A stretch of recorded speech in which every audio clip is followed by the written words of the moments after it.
It's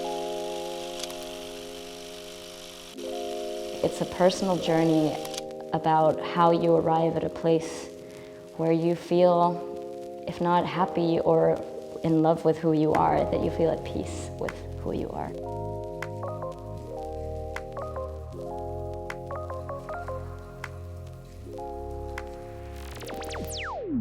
Hi, my name is Marta. I'm 30 years old. I am originally from Panama, but I live in Hackney now. What made you want to be part of today's shoot? A lot of different reasons. I've sort of stumbled upon the womanhood brand, and it was very enjoyable to see bodies similar to my own. So that was one big draw. It's just really nice to see representation. And I think I haven't always in my life considered myself a very beautiful, particularly attractive person. Right. And I think challenging yourself to do things like this and see yourself literally through a different lens can be a very empowering experience.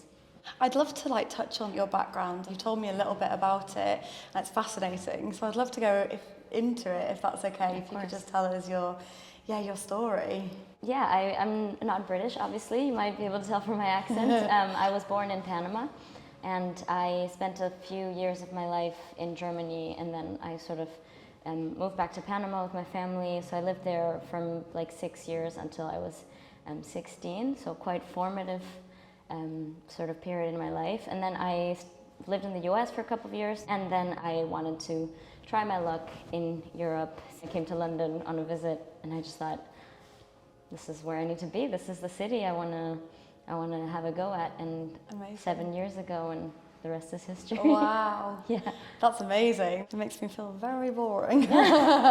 So that's a lot of different backgrounds, Yeah. right? And different cultures.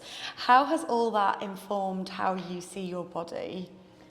It's a really great question, because growing up in Panama, I think if I had only been exposed to that cultural background, I would have a very different maybe experience. I probably wouldn't have ended up in London in the first place, but because I went back and forth, I remember sort of this really jarring difference between the ways in which I was exposed to bodies in the German context and the Panamanian context. You went to Germany and you opened a magazine and you would see nudity, you would see breasts, whereas in Panama it's a very conservative country, Right. and that informs the ways in which women are taught and conditioned to see themselves and to consider their value. So I remember, for instance, just tampons, for example, that's something that every girl starts using in Germany when she gets her first period.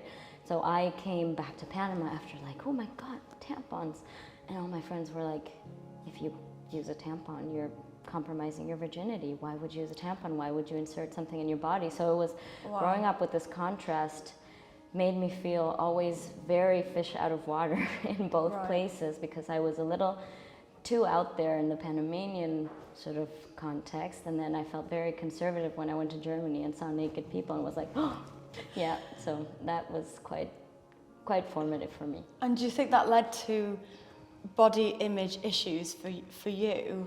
Yes, it always made me want to be elsewhere, because I remember I've never been thin, and this is something universal, but I think especially in Latin America, there's so much of your worth that is framed in your appearance. I always saw my body as a problem, but it's funny because being thin, although it's what I wanted the most in the world, and a part of me probably still wants that, it was always like my power was actually in eating. My power was in I'm gonna binge, I'm gonna eat all these cookies because that's how I get my power back, which is, really skewed. So yeah, it was, I never felt quite right in Panama. So it was, a lot of my childhood and teenage years were dominated by feeling, how do you say, inadequate. Inadequate. Yes, Yeah. that's the exact word, inadequate. And I mean, when you explain it like that, that makes total sense. You know, things are being expected of you in different places, and the two sort of polar ends. So that's actually quite difficult to navigate, especially as a teenager. Extremely difficult. How did you turn a corner Are there any sort of pivotal moments? You know, I have to say moving to London was a very important part of my journey because it was the first time, I mean, I've moved a lot and I've lived in different places, but London just felt entirely my own in the sense that I wanted to live here and I had no connections to the place or the people. Everything I have in my life now in London is because I built it, and I think starting to derive my sense of self-worth and value not just from my appearance or the way I look, but also from being able to start from scratch in a city where I had nothing or no one, having a group of friends who appreciate me for who I am, and finding those people in, you know, a city of 8.5 million.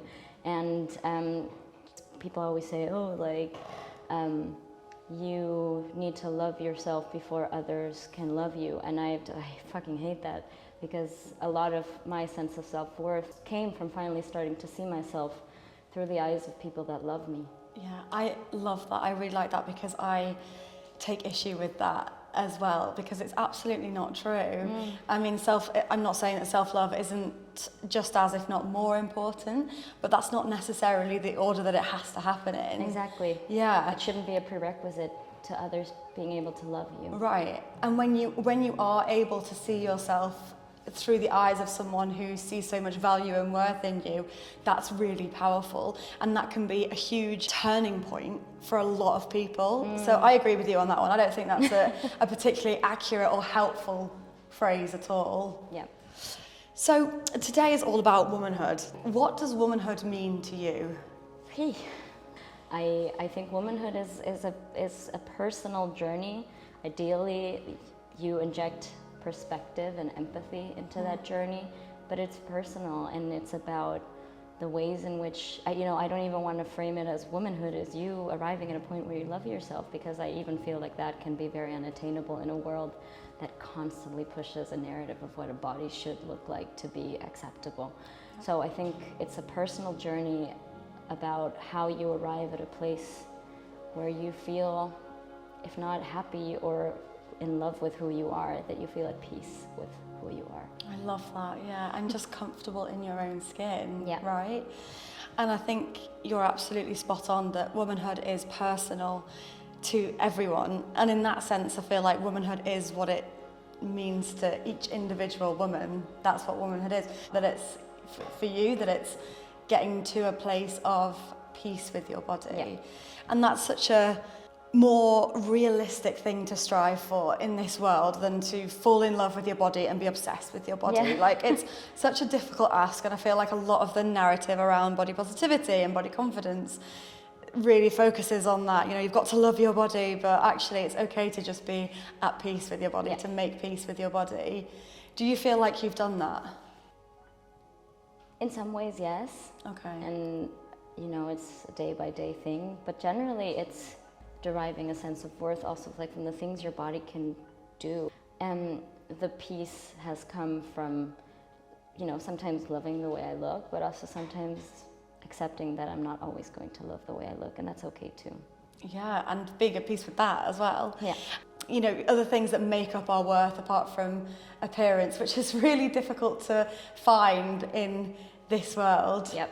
Very difficult, but it sounds like you're doing a great job. Thank you. I'm on the path. Yeah, so if you could give me a few words to describe what womanhood means to you right now. It means independence, for me at least. It means acceptance, and it means accepting change or dynamism as a constant feature of that journey. Like the ever-evolving nature, I suppose, of being a woman and Yep. navigating life as a woman in this world. In this world, Yeah. It was so great to speak to you. It was great to speak Thank to you you so too. much, Marta. Thank Thank you. you.